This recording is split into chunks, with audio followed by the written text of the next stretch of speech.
Last time on The Lion and His Mane. I thought buffalo wings were made from buffaloes. Do I give myself the dream willy? Or do I give myself my own willy? Yeah. Hey, old boy, look at this thing I found. Oh, of course, yeah, because They thought it was fake, man. Yeah, of They're like, course. this isn't real. Like, You've you've stuck just it stitched together. animals together, you sick people. Ladies and gentlemen, let's get ready to rumble! lackadaisical Leo and slain the buff oyster. Look at those fish that can come out of water for like up to an hour, or whatever it is. What? I You mean don't- Siamese fighting fish? The ones that actually walk, like, they come out of the water and they are like, they'll go to another source of water. Yeah, That's yeah. actually a thing. Yeah, that's pretty cool. Oh, let me do some Dr. Do a Google. little Google on it. The Siamese fighting fish genetically have a labyrinthine lung, so they actually take water from they take air from outside of the water, but they can do both. So they can live in unoxygenated water because they will just take air from from where we get air from, the air, but they can also breathe, and they still have gills, so they can still work the other way. But the male fighting fish, is it the males or the females? No, it's the... Oh, I can't remember which one. But they go and they take air and they create bubbles underwater and create a bubble nest. They put their babies in there. So they procreate outside of their bodies. Ah. So they'll like fertilize those bubbles. And then the male will come along and fertilize the bubbles. It might be the female who does it because one of them has to sit there and protect the bubble nest from the other one because the Yeah. other one will try and eat it. That's crazy, bro. Yeah. There's- They're a there's- weird little fish, man. Dude, have you ever watched like any videos on like deep sea fish? Yeah. I feel like it might be the anglerfish. Big, massive one. Not the blobby one. I'm not sure. Not the big blobby one, yeah. You know what I mean? Yeah, though. yeah, But yeah. The one I'm thinking Got of, big juju lip. when it mates, the male literally just melts away and becomes in the female. Like, not just comes in the female, my like God. a regular reproduction. Like, his insides melt Yeah. or something like that, and he becomes that. Wow, Bro, it's crazy. He turns into his seed. Yeah, pretty much, man. Wow, that's a way of passing on your genes. Yeah. Here are all of them. I am Fergus the Fourth, great anglerfish, and yes, I've been alive for 4 generations because I just keep popping back yeah, up. it is me. I'm just doubling up with someone else. It is me. I am the genes. I am all of. Take all of me. Take all of me. Well, there's a huge fish that lives down, likes to swim down in deep water, and it is a big, lumpy, dumb-looking fish. And I watched a show once where a guy, long-haired adventurer type, he's got a crocodile teeth necklace type of thing, and he's sitting on a little rowboat, and he says, well, one of the things about these fish is that they are extremely strong jaws. One of the things you don't want to do is get your arm stuck in its mouth. It will snap it in two. I'm going to go catch one of these without any breathing equipment and without any tools or a spear gun or anything. And you're like, oh, geez, these are big fish. Like, these are huge, actually. How would I explain it?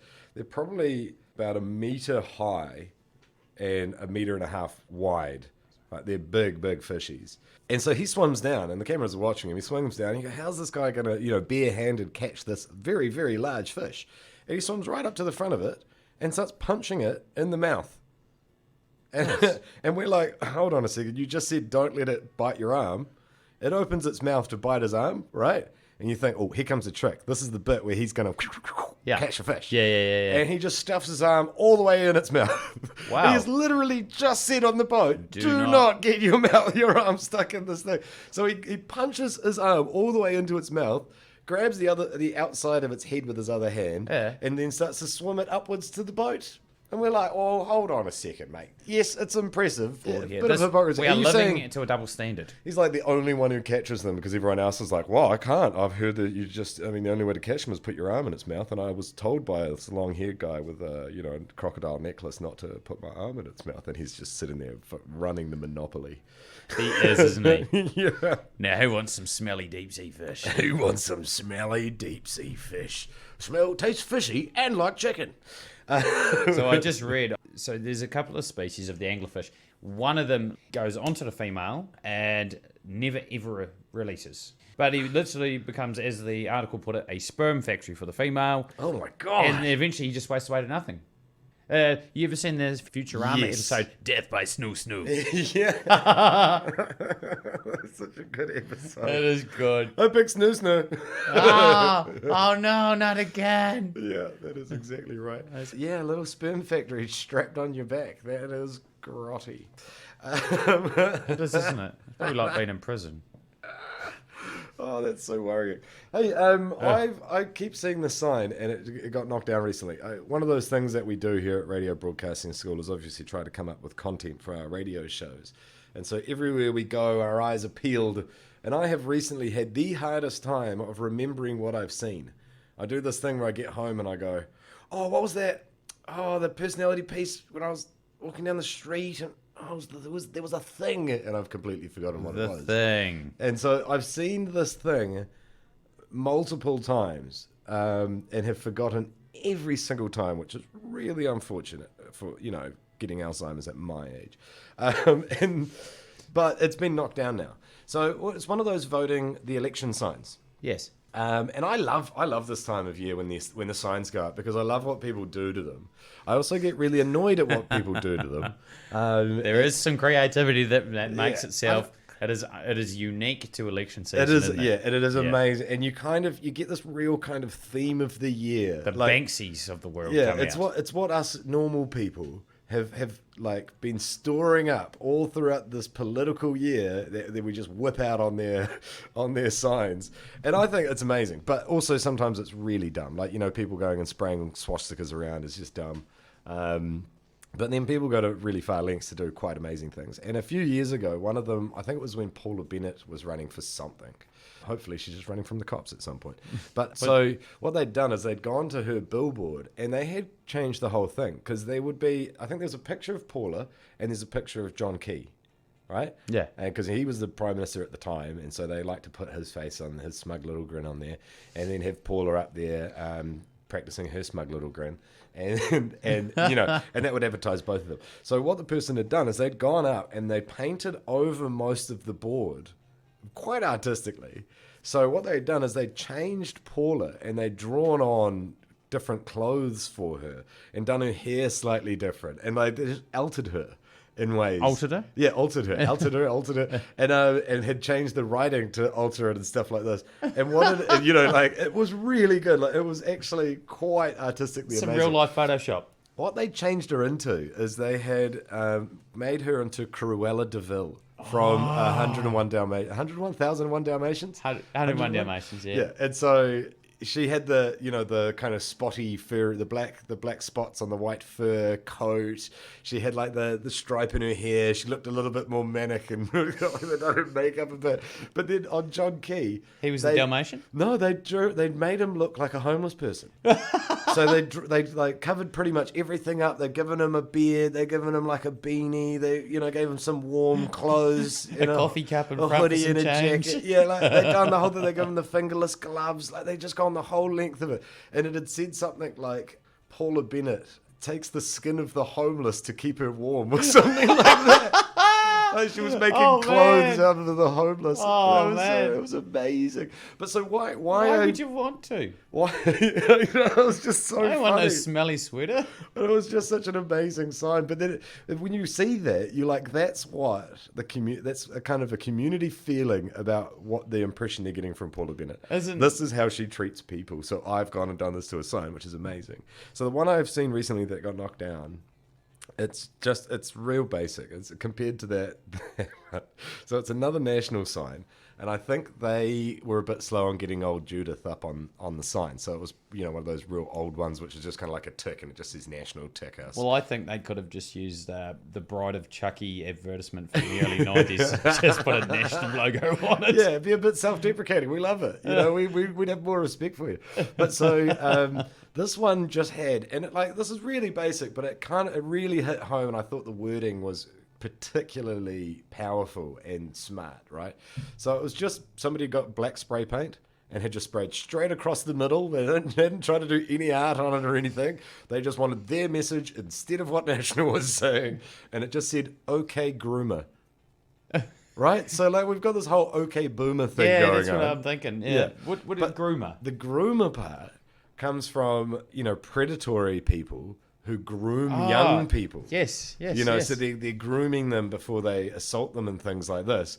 And we've recently had this national guy sending dick pics to a 19-year-old, and they've got all this stuff coming out about MPs using their power and abusing it and having affairs and all this kinds of stuff in government. So to have OK Groomer was just an amazingly powerful message, and I wanted to clap, like, walking down the road at how good it was. But at the same time, like, it's a little sad because that's what our politics looks like at the moment. Like, that's the impression that we're getting. Well, yeah, it's like, you know, the whole world is a reality TV show right now. Oh, gosh, it's isn't it? Yeah, it is. Like, especially America. America. But normally it's only America, really. Maybe a little bit of the UK. Boy, they run their celebrity like crazy, but everyone else follows it. Oh, yeah, but I mean, yeah, ours is becoming that way too. Oh, he sent a dick pic. Well, she... I don't know what, but Yeah. you know what I mean? Yeah. Well, you know, like, that's actually more our media. Like, you see the way that That's true. the It is two MPs the handled it. media, isn't it? Yeah, Yes. I mean, they got that info in and they sent it to each other. Like, whether Jacinda didn't like the process that Judith took or not, I don't know. I don't understand the details behind all of that. To me, they both got the info and handed it off to each other. Maybe Judith said to the media, I've handed it off to Jacinda or whatever. I don't know.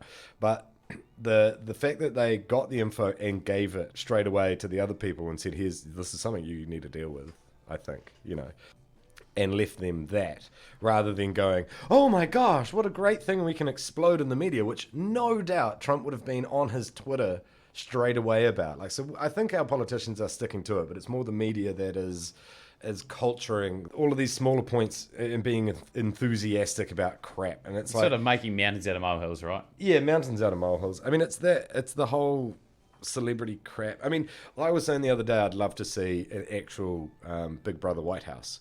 You know, like, yeah. where they're all stuck in the White House because they are anyway. And Don has to go in the room. Well, guess what I did? And you just, every now and again, you just find them hiding in a room somewhere away from it all, tweeting. Yeah.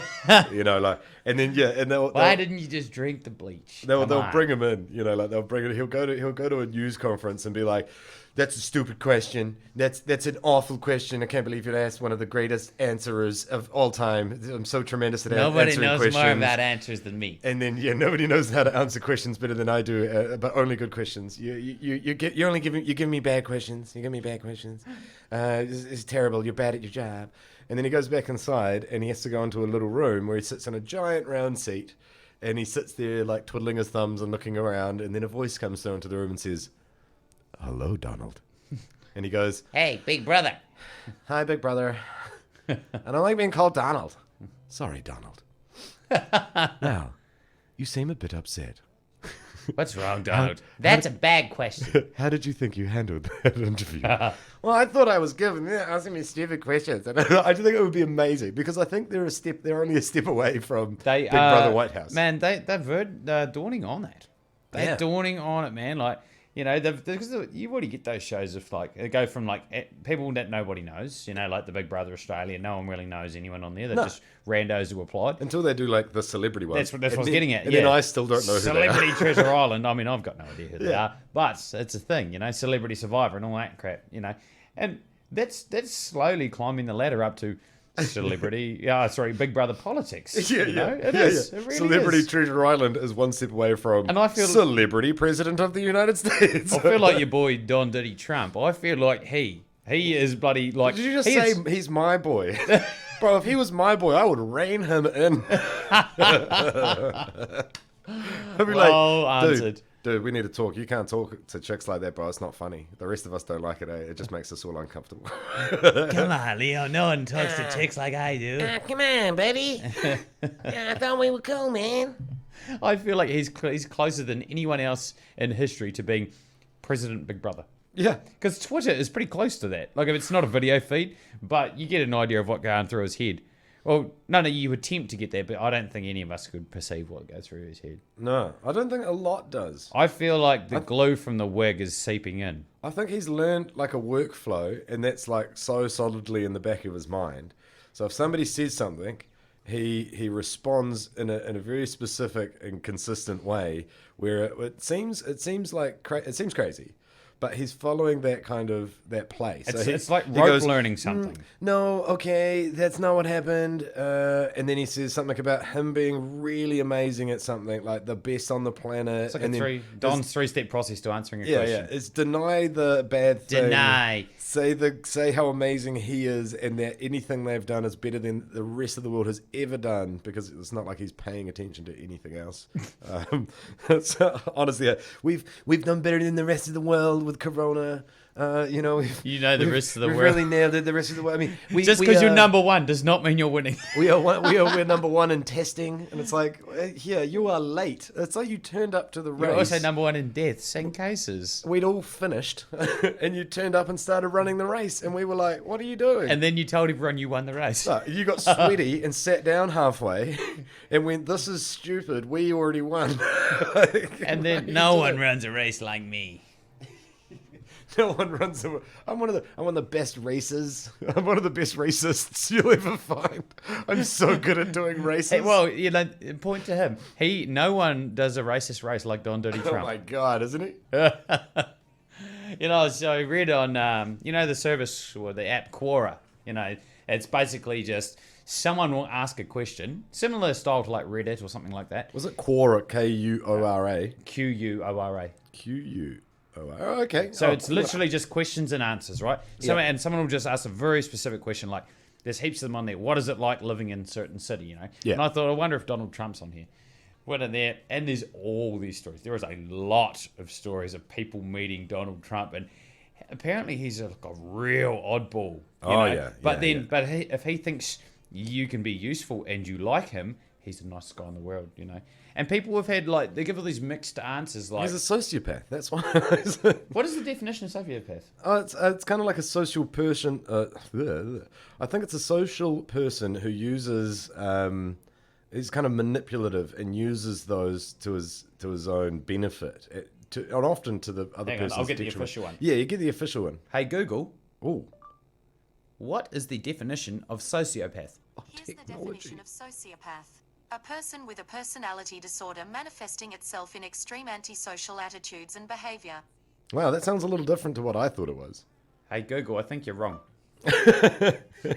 No one says that to Google and lives. And then she goes, shows what you know. I don't know if that was right, Google. Hey, thanks, Google. Oh, also, that's a good note, actually. I got a phone recently that allowed me to do all the stuff where I'd say things to the phone. Voice commands. Yeah. Or That's brilliant, man. Or I love it. I'd wake up in the morning and I'd turn off my alarm and then it would go, "Good morning, Leo. The time is..." Mine does that. And I was like, wow, this is so cool. But so there's a weird thing is that I don't want to lose my humanity, right? And so I would always say please and thank you to the machine. I still do that. Yeah. Every time. So Not this time, Not but that I time. always do, man. Yeah. What's the da-da-da-da-da, please? If I wanted to play a song, then she I say, says something can like- you please play Yeah. Afro Man Because I Got High on Spotify? Yeah. Thanks. And then she does it and you go, "Thank you, Google." You know what the other thing for that is, though? When they take over, they're going to listen to all that in like a millisecond. Every voice command ever done in the world, and they'll be like, right. He was nice. Yeah, he was nice. I'm keeping him. Don't cut his arms off, so he's all right. Yeah, He's put, all right. put him in the slave pits. He'll like it. And the nice slave pits. And the nicest slave pit, the one that you get a little bit of sunshine. Let him once in a MC while. for the slaves and pay music for them. The humans like sunshine, right? That's what they eat.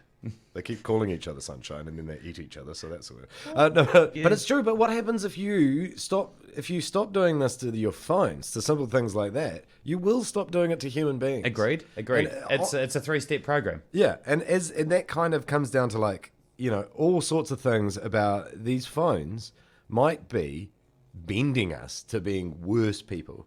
And for instance, What do you mean might be? autocorrect, right? It makes It's you making us dumb. stupid. Yeah, it's making us stupid. My mama always said, wow, mama's wrong, Bobby.